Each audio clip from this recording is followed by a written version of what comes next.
Hello guys, welcome back to our channel. నేను మీ ప్రియా కృష్ణ. నా స్టైల్లో వెజ్ శాండ్విచ్ ఎలా ప్రిపేర్ చేసుకోవాలో చూసేద్దామా? ఇలా కనుక చేస్తే మీరు అస్సలు వదిలిపెట్టరు. సూపర్ ఉంటుంది టేస్ట్. ఫస్ట్ అయితే ఆనియన్స్, కీరా, టమాటోస్ తీసుకొని బాగా సన్నగా స్లైసెస్ కింద కట్ చేసుకొని పక్కన పెట్టుకోవాలి. తర్వాత ప్యాన్ తీసుకొని ఆయిల్ వేసుకొని మనం ఏవైతే కట్ చేసుకున్నాం వెజిటేబుల్స్, కీరా, ఆనియన్స్ ఇంకా టమాటోస్ ఒకదాని తర్వాత ఒకటి అన్నీ అడ్జస్ట్ చేసుకోవాలన్నమాట ప్యాన్ మీద. తర్వాత దాని మీద పెప్పర్, సాల్ట్ అలా స్ప్రింకిల్ చేసుకొని వెజిటేబుల్స్ని బాగా సాట్ అవనివ్వాలి. వెజిటేబుల్స్ అన్నీ బాగా సాట్ అయ్యాక ప్లేట్లోకి తీసుకొని పక్కన పెట్టుకోవాలి.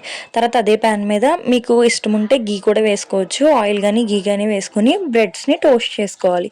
ఆ తర్వాత టోస్ట్ అయ్యాక ఒక బ్రెడ్ తీసుకొని దాని మీద మనం ఏమైతే వెజిటేబుల్స్ సాట్ చేసుకున్నామో ఒకదాని తర్వాత ఒకటి అన్నీ పెట్టుకొని దాని మీద టమాటో సాస్ వేసుకొని పైనుంచి ఇంకో బ్రెడ్తో క్లోజ్ చేసుకొని సర్వ్ చేసుకుంటే మన టేస్టీ వెజ్ శాండ్విచ్ అయితే రెడీ అయిపోతుంది. ఒక్కసారి అయితే ఈ రెసిపీ ట్రై చేసి చూడండి. టేస్ట్ అయితే మీకు చాలా నచ్చేస్తుంది.